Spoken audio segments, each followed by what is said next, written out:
I'm doing this video live, so if you're watching the recorded version, just skip ahead about 30 seconds or so. I wanted to give some people a chance to hop on and hear my remarks. But it's also a Monday morning, and I realize not a ton of people on Monday morning are just sitting and waiting for Facebook Live, but it looks like we're getting some people on, and I appreciate you guys joining me. Really what's been on my heart in this journey is I really wanted to present to other people what I'm going through, what I'm learning, because what's on my heart is I wanted to be able to empower other people to step up in ways in which they never had before. And that's what my family's been doing. That's what's going to happen to a lot of other families across this country if we're going to really turn it around right now.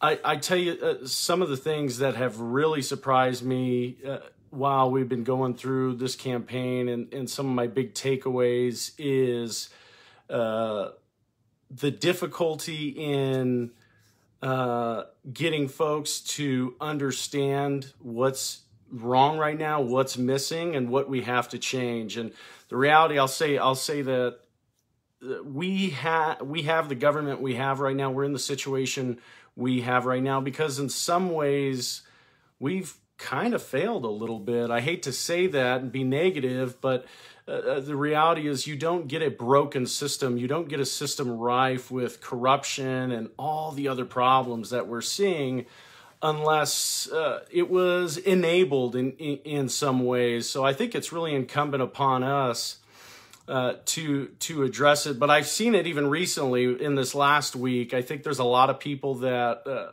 unfortunately fall victim to political theater and these tricks that politicians pull to make us think that they're somehow fighting for us or they're advocating for us when all they're doing is benefiting themselves. And that becomes more and more clear by the day. It's a sad situation, but the reason that incumbents tend to win so often in these kind of races is because they get to use the resources of their offices. They get to use our tax dollars to conduct their campaign and advance their own candidacy. That's one of the reasons the system is broken. We've all grown very comfortable with this, and so we all love to applaud with some of the political theater that happens. But I think what we really need to consider is, what are we looking for in a leader? And one thing I will tell you, if you are preparing in your own life to step up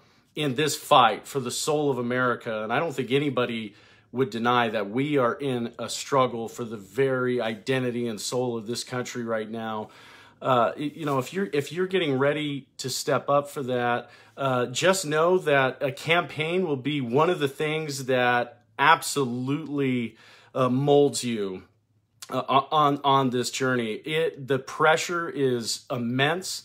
The pace is relentless. It's nonstop. The cost on your family is great. I'll tell you one of the things that I just told my team earlier today, and it really breaks my heart. And some will criticize me for you know, losing my priorities, and I certainly could be criticized at times for that. Sadly, I mean, at the end of the day, we're human. We're all fallible. But, you know, I never had the experience before this of looking at my kids and missing them, even though they're right in front of me. And I have to tell you, that's difficult to swallow. And sometimes it does feel like, as a parent, there's so much more I could be doing. And I'm sensitive to that. But the cost on your family is certainly great, but I also have hope in that. I look at the founding fathers. George Washington is an excellent example of that. I've read before, it's been said that George Washington did not go back to Mount Vernon, his estate, for 8 years during the Revolutionary War, and that Martha Washington actually would go out and meet with him occasionally, but she was in charge of running their household and managing their finances. And, you know, he's out losing everything in the fight for our country. But there's two words that have come that I've really been pondering on lately, and a lesson I've learned on the campaign trail, something I wanted to share with everyone else. There's two words I think that we need to pay close attention to. I think our culture, I think our society is losing sight of some of these really important virtues. One is honor, and the other is patience. And those words are really interesting words, but I've noticed as I've read history, as I've studied the lives of great leaders from across the world, from all sorts of different backgrounds, there used to be a really, really heavy emphasis on this whole concept, this notion of honor, that somehow you had to, and I'm actually going to offer the definition of it because I think we hear words and carry away different meanings.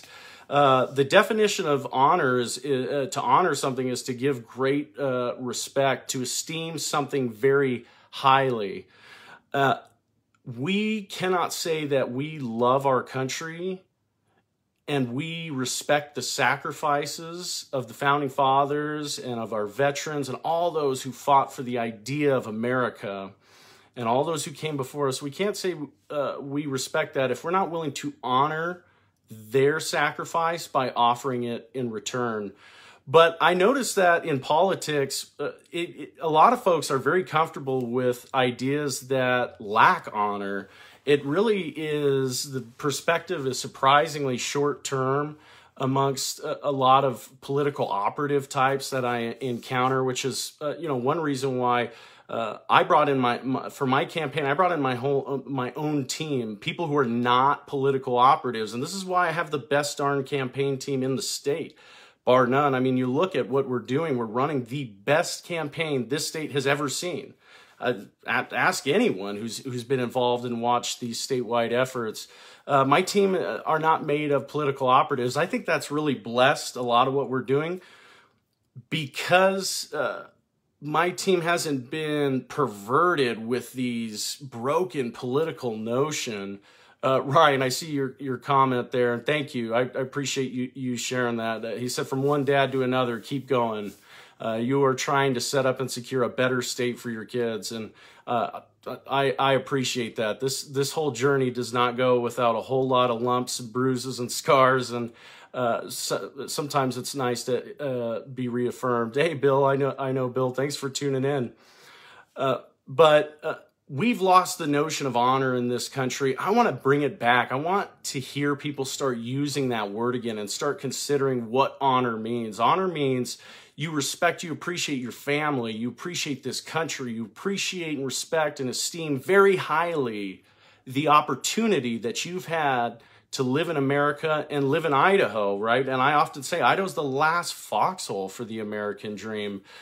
You only can honor that by being in this fight. But the other word that has been on my mind a lot lately, something I've really, really pondered, is the word patience. And this is actually a really fascinating word. My whole life, I thought that patience meant that you're passively waiting. You just got to sit and you got to wait and something's happening. But patience is a godly virtue because it's not passive at all. It's very, very active. It is a godly virtue. And look to the Latin root of that word, patience. I'm not even going to try to pronounce it on here. But the Latin root of that word, I might jumble it up a little bit, but it's the ability to suffer and endure. And another definition that's offered for that the Latin root word is submission. So I take it in light to mean something like this: you submit yourself to suffer and you endure that suffering.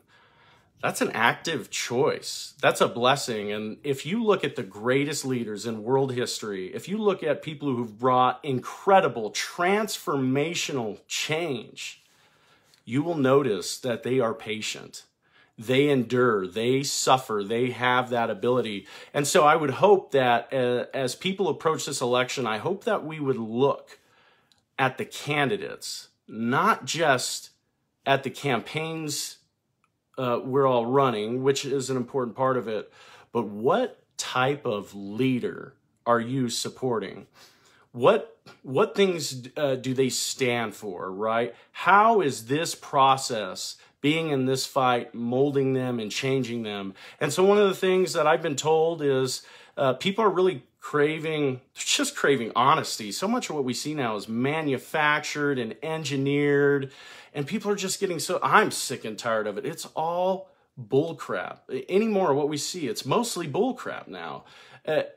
Even amongst a lot of the outlets that we like, the outlets that I like, a lot of it's just crap. It's all engineered. It's fake. It's meant to elicit some sort of reaction. So one of the things that I've been told, and I agree with it, is to be open with people and share with you what I'm going through and what I'm learning on this path, so you can go on this journey with me, because it's on my heart that my candidacy is not just to win an election, but my hope, my deepest hope, is that my candidacy inspires other people to jump in right now, because we need, look, the professional politicians are going to destroy this country. The professional politicians are going to destroy this state.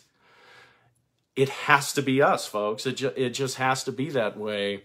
And so this was just an opportunity for me to share with you some of what's on my mind. We're going to continue to do this, kind of offer you some of the behind the scenes look at what's going on. Quick campaign update. I know a lot of people were initially, when I started running, were really concerned about my name recognition, my lack thereof, because I'm not a professional politician. I've never held elective office. I'm really proud to report the work of this team. That name recognition piece is really getting addressed, and more people know about me. And now I'm having these. It's different. I'm just a regular guy, so I've never been, in the line at the pharmacy and people come up and talk to me. I've never, been sitting in a restaurant, people come up and talk to me, and I enjoy it because I just love connecting with folks. But it's interesting to even see in my own life anecdotally how it's changing. But we look at the number, we look at the media impressions the campaign is getting. This campaign is really expanding, gives me a lot of hope in this effort, gives my team a lot of hope. So please, if you support what we're doing, I need you to go to the website. And right when you go to edforidaho.com, there's a button you can click to stay informed. This is not for us to harass you for donations or anything else. I just want the opportunity to keep updating you on what's going on, what my views are on things, and how as a leader I would address it. If I don't have the ability to keep in touch with you, and for some reason I don't have the opportunity to speak out on platforms like this, which is pretty possible, right? Then I want to be able to keep in touch with you. So please, if you've not done it yet, go there. It's just your name and your email. And that helps the campaign. That also allows us to see, are we gaining traction? Are people interested to see fresh, new, bold leadership in Idaho? I have to hope, and I believe that the answer to that question is yes. So thank you guys for tuning in, just hearing some of my ramblings. That's all this was meant to be. It was just an opportunity for me to be open with you guys. And I'm also happy. I see we have some people that are on now, even though it's a Monday morning. Does anyone have any questions that they want to ask? Vern has asked what websites. edforidaho.com. And whether you put 4 spelt out or the number 4, you'll get to the same place. So edforidaho.com. Yeah, thank you, Verna, for asking again. Any other questions on here before I hop off? All right. Well, thank you guys for tuning in. Please share this message, share the campaign. Keep in touch with us. Thank you guys. Oh, Travis, are you coming to Idaho Falls? Yes, I will be in Idaho Falls, I believe, on Thursday. From Thursday to Saturday. If you go to the website and shoot us an email, Travis, we'll make sure that you get an invite to any events that I'm going to be at. Thank you, Ryan. I appreciate that a lot, buddy. We'll see you guys soon. Keep in touch, all right?